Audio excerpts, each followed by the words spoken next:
시청자 여러분 안녕하십니까. 정두원 전 의원은 매우 유명한 사람입니다. 방송 활동을 통해서 대중에게 대단히 많이 노출된 사람입니다.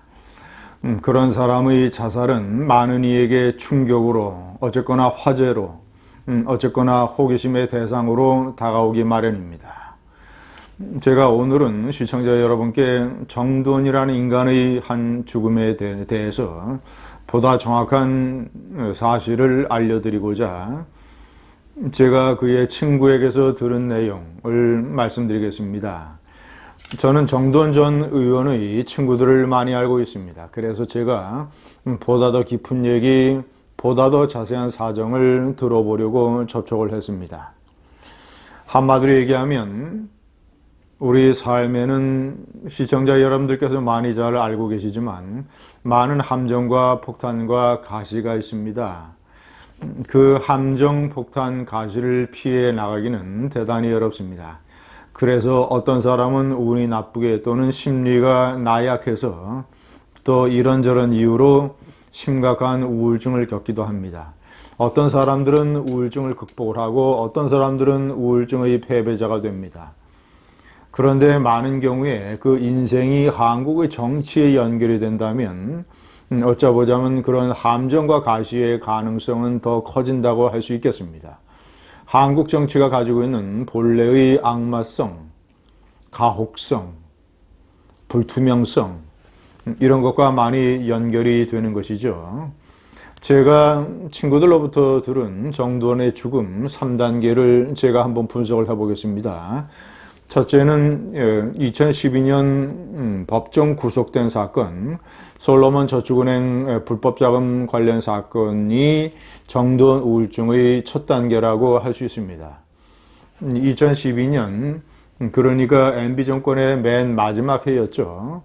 솔로몬 저축은행의 임석 회장이 이상득, MB의 형 이상득 의원과 정두원 의원에게, 정두원 의원은 그때 비록 권력의 주변부로 밀려났지만 한때는 이명박 대통령의 책사, 권력의 중요한 실세로 분류됐었습니다. 그 두 사람에게 돈을 줬다라는 솔로몬 저축은행의 퇴출을 막아보기 위해서 돈을 줬다는 사건이었죠.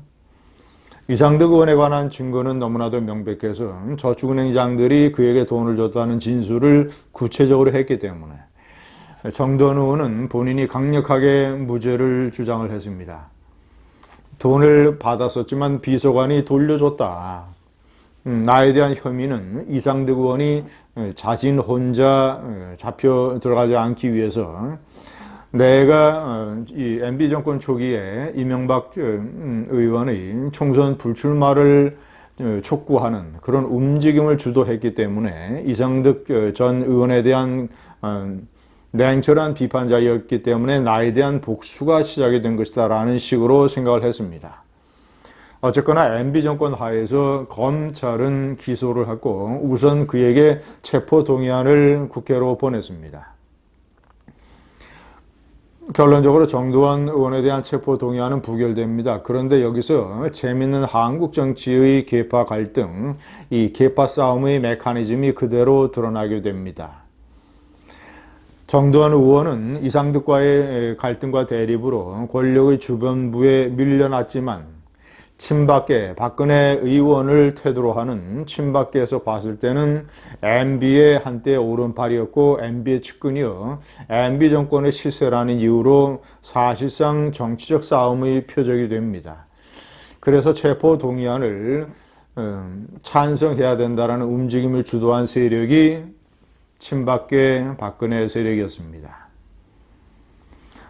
그래서 정두원은 이 싸움에 뛰어들지 않기 위해서 자신이 국회의원직을 던져버리겠다 이런 식으로 주변 사람한테 얘기를 했었고 주변 사람들이 만류를 했고 그래서 끝까지 한번 설득하고 싸워보자라고 해서 그 체포동의안에 대해서 부결을 호소하는 그런 일대 움직임을 벌이게 됩니다. 그때 도와줬던 의원이 대표적으로 김용태 의원, 윤상현 의원 이런 사람들이죠.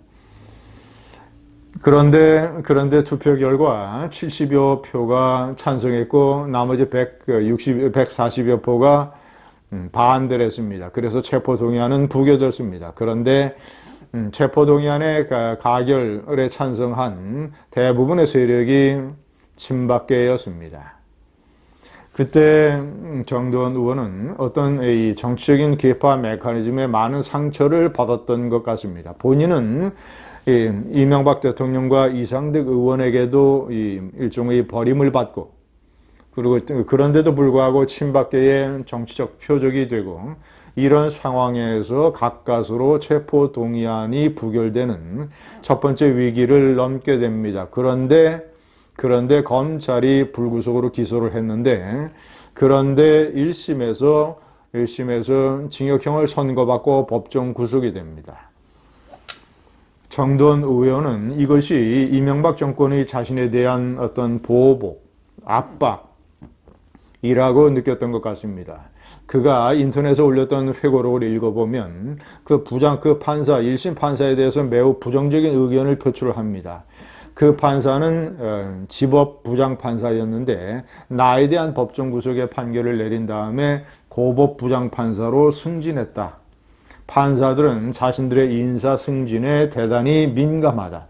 이러면서 정권의 모종의 회유와 압박 때문에 그 판사가 자신에게 유죄 판결을 내렸고 법정 구속까지 시켰다라는 그런 의심을 갖고 있다는 점을 내비쳤죠. 그러나 2심에서도 유죄가 선고됐지만 결국 법정 투쟁 끝에 정두원 전 의원은 대법원에서 무죄 선고를 받게 됩니다. 그는 이 사건이, 그래서 어쨌거나 감옥에 10개월간 있었던 이 사건이 엄청난 자신에 대한 인생의 충격이었고, 여기서 1차 우울증이 왔다고 친구들은 얘기하고 있습니다. 정두원 의원은 감옥에서 성경을 2번 반 통독할 정도로 나도 한번 신앙을 가져보자라고 기독교에 귀의하는 삶을 살아봤는데, 그리고 각종 기도와 성경 공부와 기독교에 엄청 의지를 했고, 이런 내용을 본인이 국회 본회의장에서 무죄 판결을 받은 이후에 신상 발언에서 자세하게 얘기를 하기도 했었습니다. 그러나 결론적으로 말씀드리면 이런 종교도, 정두원 전 의원이 믿었던 기독교도 그를 우울증에서 구해내주지는 못한 것이었죠. 이것이 한국 정치의 개파 메커니즘 갈등과 연결된 정두원 의원의 첫 번째 우울증, 두 번째는 2016년에 낙선한 것입니다. 17, 18, 19대 3선 의원을 거쳐서 이제 4선 의원이라고 하는 4선 의원, 이렇게 중진, 정말이지 정계의 중진으로 내다를 그런 욕망에 차 있던 정두원 의원은 2016년 20대 총선에서 서대문을 해서 낙선하고 맙니다. 이것이 엄청난 두 번째 우울증의 단초였고 충격이었다고 친구들은 얘기합니다. 이것은 시청자 여러분, 두 번째 우울증은 한국 정치와 깊이 관련이 되어 있는 것입니다. 많은 나라의 국회의원들이 많은 나라에서 많이 떨어집니다. 그러나 대부분의 나라에서 국회의원을 했다가 떨어지는 것이 천당에서 지옥으로 추락하는 정도의 쇼크로 다가오지는 않습니다. 그들은 다시 일어나서 다른 일도 하고 다른 직업도 갖고 이렇게 인생을 개척해서 살아나갑니다만은, 한국 정치에서는 국회의원을 했다가 더군다나 4년, 8년, 12년 동안 그 문화에 젖어 있고 많은 특권과 또 어떤 인생의 많은 구름 위에 올라탄 그런 생활을 하다가 낙선하게 되면 천당에서 지옥으로 떨어지는 그런 패배감을 많이들 맛본다고 합니다.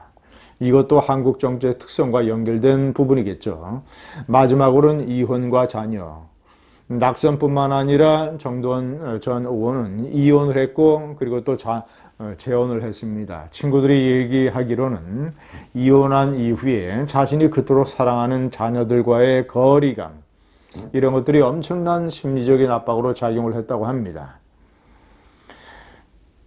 비록 낙선을 했고 비록 이혼을 했지만 정두원 전 의원은 다른 사람들에 비하면 그래도 많은 생활의 조건과 삶의 환경이 나은 편이었습니다.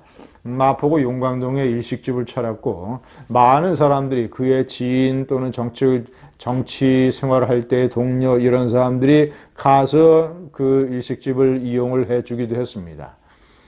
일식집은 꽤 어느 정도 잘 됐다고 합니다. 많은 경우 자리가 꽉 찼고, 자, 이런 어떤 경제적인 측면, 하여튼 여러 가지로 이 정두원 전 의원은 방송 활동도 활발하게 했고, 여전히 팬을 거느리고 있었고, 그런데 이런 정도의 상대적으로 나은 삶의 환경에서도 그는 3단계 우울증을 극복하지 못했습니다. 우리들의 삶에 숨어있는 함정과 폭탄과 가시, 정치와 연결될 때는 그것이 플러스 알파가 된다는 점. 그 우울증의 비극적인 희생자가 정두원 전 의원입니다. 정두원 전 의원이 하늘나라에서 모든 짐을 내려놓고 편히 지내기를 고인의 명복을 빕니다. 감사합니다.